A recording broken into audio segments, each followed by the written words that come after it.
Enter 4 highly touted freshmen plus JUCO transfer Jamar Smith, and what you get is a group with a lot of talent, but a group that has yet to be tested. Rough start against Notre Dame and Florida State. Plenty of weaknesses exposed, but since then, things have really picked up. After spending months in the hospital and losing lots of weight, it's only natural that Snelson would decide to spend tonight at one of his favorite restaurants. Tonight was supposed to be the Barons' 4th football home game of the season against Kennedy. However, that game has been postponed, and if it's not made up, it will be the 2nd straight canceled for safety precautions.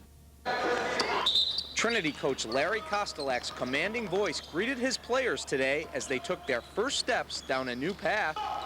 Less than 8 months after the Shamrocks survived a fight and capped an unbeaten season by hoisting the Class AA championship trophy in the Giants Center. Obviously, it was quite an accomplishment last year, but last year was last year, and today we start a new year. With many of the same old faces, 9 key players, including Penn State-bound point guard Mike Walker, are back running through preseason drills, hoping to regain the form that slammed home 33 wins last season. This is the most hungry I've ever been. I just want to go out, and, I can't wait for that first game and get a win and get that feeling again. The Trinity coaching staff's view through the alley to continued success includes plenty of sweat and sacrifice. Things don't happen by chance. You make them happen. You have to work hard. With a state championship certainly comes a lot of pressure, but Coach Kostelak says if his team remains focused, a repeat is certainly within reason. If we keep our focus and keep things in proper perspective, the W's will take care of themselves. We worked hard over the summer, and hopefully it'll pay off. If it does, the Shamrock seniors could roll through the regular season again and cap their careers with a 3rd title in 4 years. In Camp Hill, Rishi Barran, WHP, CBS 21. Saturday began with hopes of Bruce Perry returning to the Terrapin backfield, but it ended with a different running back in the spotlight. 5'8" tailback Chris Downs rushed for a career-high 147 yards and scored in his 4th straight game. Chris Downs was a heavily recruited tailback out of high school, but he has spent most of his career on the University of Maryland bench. However, after a groin injury to star running back Bruce Perry, he's made the most of his opportunity.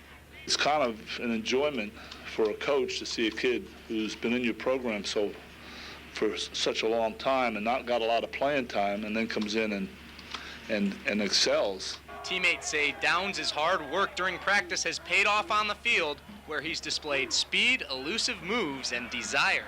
Chris made great reads, great cutbacks, and he really made plays when he got the ball. Downs attributes his tireless work ethic to a structured upbringing as the son of a modest Marine. And keeping with the family tradition, he's always looking to improve.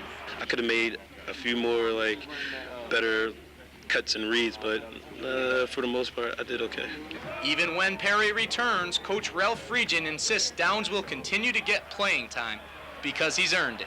Rishi Barran, Maryland Newsline, College Park.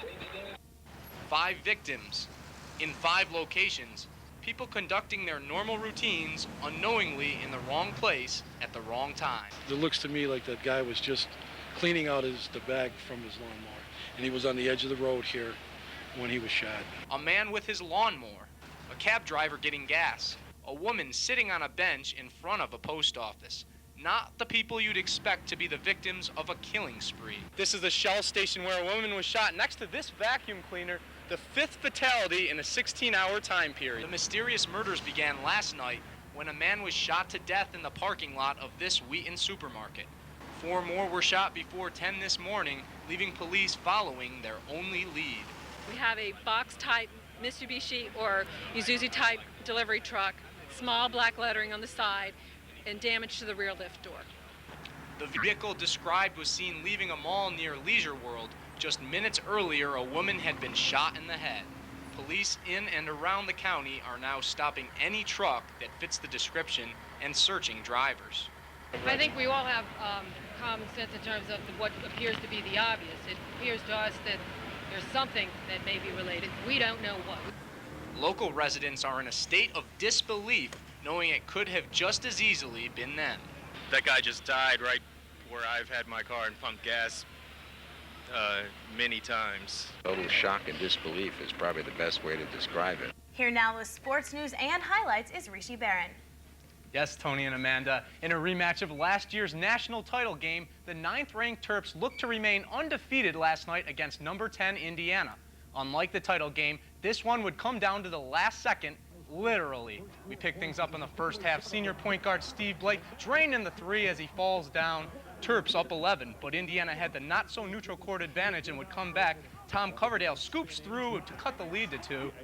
Hoosiers would tie it at the line with 7 seconds. Now Coverdale to win it, no good. Ball comes out to Steve Blake, throws up the prayer. You kidding me? Knocks it down. Terps win, right? Wait a second. It's called after the buzzer. To overtime we go. And in overtime, turnovers open the door for the Hoosiers. Marshall Strickland knocking down the jumper, walking through the door and shutting it behind him.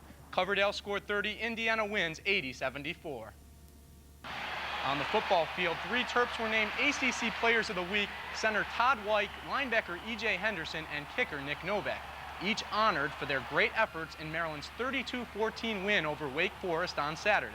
The next stop for the Terps, the 2002 Chick-fil-A Peach Bowl in Atlanta on New Year's Eve. The Terrapin men's soccer team is just 1 win away from going to a Final Four of its own, and while none of the players has ever completed the last leg of the College Cup, one Terp has been to the promised land, and he wants nothing more than to return.